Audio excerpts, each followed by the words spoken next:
လောကကြီးမှာစိတ်ဟာအလွန်မှဗราဏကြတယ်စိတ်ဟာအလွန်မှအရေးကြီးတယ်ဆိုတာကိုသိမြင်နားလည်မှုရှိပြီးတော့ဆင်းရဲဒုက္ခရောက်ကြတယ်ဆိုတာမကောင်းတဲ့စိတ်တွေကိုအခြေခံပြီးတော့ပြုကြပြောကြတွေးကြလို့သာလေဆင်းရဲဒုက္ခဖြစ်ကြရတယ်ဆိုတာကိုရှင်းရှင်းလင်းလင်းမသိရဘူးလားဗျာသိရတယ်ဒါကြောင့်ပိဿပေါင်းတော်ကောင်းတို့ဆင်းရဲဒုက္ခတစ်စုံတစ်ခုကြုံလာပြီဆိုလို့ရှိရင်ဒါကိုယ့်ရဲ့ကာယကံမှုဝစီကံမှုမနောကံမှုတွေချွတ်ချော်ခြင်းရဲ့အကျိုးဆက်ပဲဆိုတာကိုနားလည်ပြီးတော့အဲ့ဒီကာယကံမှုဝစီကံမှုမနောကံမှုတွေဟာဘာကြောင့်ချွတ်ချော်တာလဲဘာကြောင့်ယုံညံ့တဲ့ကာယကံမှုမနောကံမှုကာယကံမှုဝစီကံမှုမနောကံမှုတွေဖြစ်သွားတာလေလို့ထပ်ပြီးတော့စစ်ကြည့်လိုက်တော့လည်းပဲ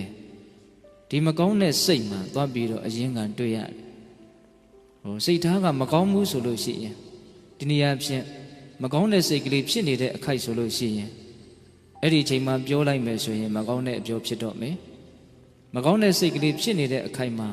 တစုံတစ်ခုပြုတ်မယ်ဆိုရင်လည်းပဲမကောင်းတဲ့ကာယကံမကောင်းတဲ့အပြုတ်မှုဖြစ်တော့မယ်မကောင်းတဲ့စိတ်ကလေးဖြစ်နေတဲ့အချိန်မှာတစုံတစ်ခုတွေးမယ်ဆိုရင်လည်းပဲမကောင်းတဲ့အတွေးတွေသာလည်းဖြစ်တော့မယ်ဟုတ်လားဒါကြောင့်စိတ်ကလေးမကောင်းနေတဲ့အချိန်မှာလှုပ်တာလည်းမကောင်းနိုင်ဘူးပြောတာလည်းမကောင်းနိုင်ဘူးတွေးတာလည်းမကောင်းနိုင်ဘူးပေါ့အဲ့ဒါလိုကာယကံဝစီကံမနောကံကံသုံးပါးမကောင်းမှုယုံညံ့သွားပြီဆိုလို့ရှိရင်အကျိုးပေးဟာကောင်းနိုင်မှာမလားမကောင်းနိုင်ဘူးဒါကြောင့်မြတ်စွာဘုရားကရိုးရိုးရှင်းရှင်းအလုံးမအစွမ်းတတ္တိကြီးလာတဲ့ဒီနံတရားတွေထဲမှာ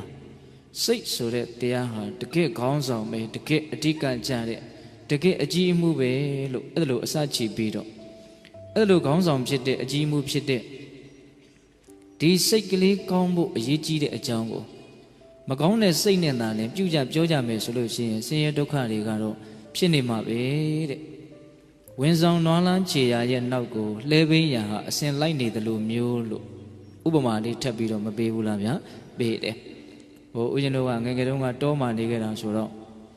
လှဲလန်းချောင်းတွေကိုကြည့်လိုက်လို့ရှိရင်နွားခြေရာလေးတွေဟာကောင်းကောင်းမွန်မွန်ရှိနေတယ်လို့တခုမှမရှိဘူးဘာလို့ဆိုသူ့ရဲ့အပေါ်မှာလှဲပင်းရာကအမြဲတမ်းကြိတ်ချေထားတာကိုတွေ့နေရတာပဲလေ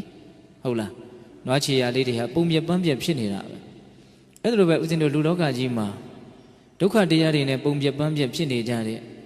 ဒုက္ခတရားတွေရဲ့ကြိတ်ချေတာကိုခံနေရတဲ့တတ္တဝါတွေကိုကြည့်လိုက်မယ်ဆိုလို့ရှိရင်ဒါတူကိုပါပဲဒီမကောင်းတဲ့စိတ်တွေကိုအခြေခံပြီးတော့ပြုခဲ့တဲ့ပြောခဲ့တဲ့ကံတရားတွေရှိနေတယ်ဆိုတာ